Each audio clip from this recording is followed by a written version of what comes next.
Pas arus mudik ini tidak lepas dari adanya musibah, kecelakaan lalu lintas. Siapa yang nggak mau selamat sampai di tujuan? Tapi kecelakaan tetap saja tidak terhindarkan. Meskipun setiap tahun pemerintah juga menargetkan zero accident. Nah, tapi ada berita baik di mana Jasa Raja baru saja merilis jumlah korban kecelakaan selama arus mudik tahun 2022 ini sejak 25 April sampai 3 Mei lalu. Yang ternyata hasilnya adalah menurun jika dibandingkan arus mudik tahun 2019 yang lalu ya. Menurunnya bahkan cukup banyak. Kita akan lihat per wilayah. Yang pertama adalah untuk wilayah Pulau Sumatera.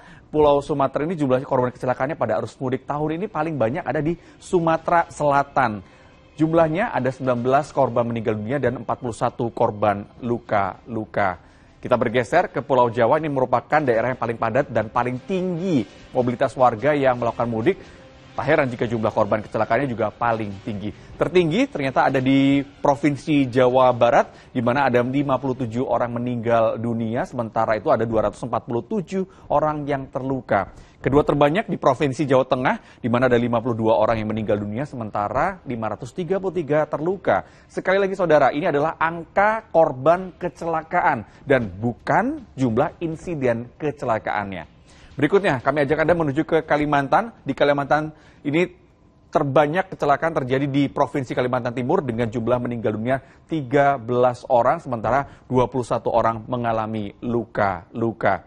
Di pulau berikutnya, Sulawesi, ada di Sulawesi Selatan dengan catatan 25 orang meninggal dunia, sementara terluka ada 178 orang saat arus mudik kemarin.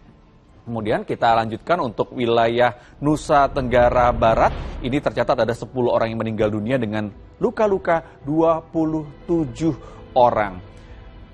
Berikutnya kami akan ajak Anda untuk melihat bagaimana situasi atau catatan yang terjadi di wilayah Maluku dan juga Papua. Korban kecelakaan tertinggi ada di Provinsi Papua, di mana ada 8 orang yang meninggal dunia serta 45 orang terluka akibat kecelakaan saat mudik.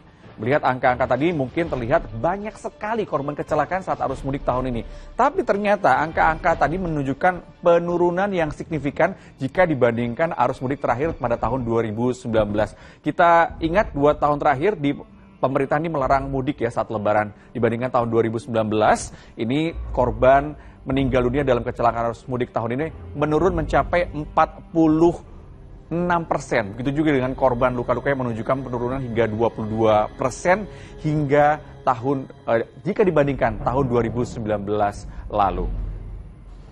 Dan tentu saja kita semua berharap bahwa penurunan ini terjadi di saat arus balik nanti. Malah jika memungkinkan ini bisa terwujud ya, zero accident atau nihil kecelakaan.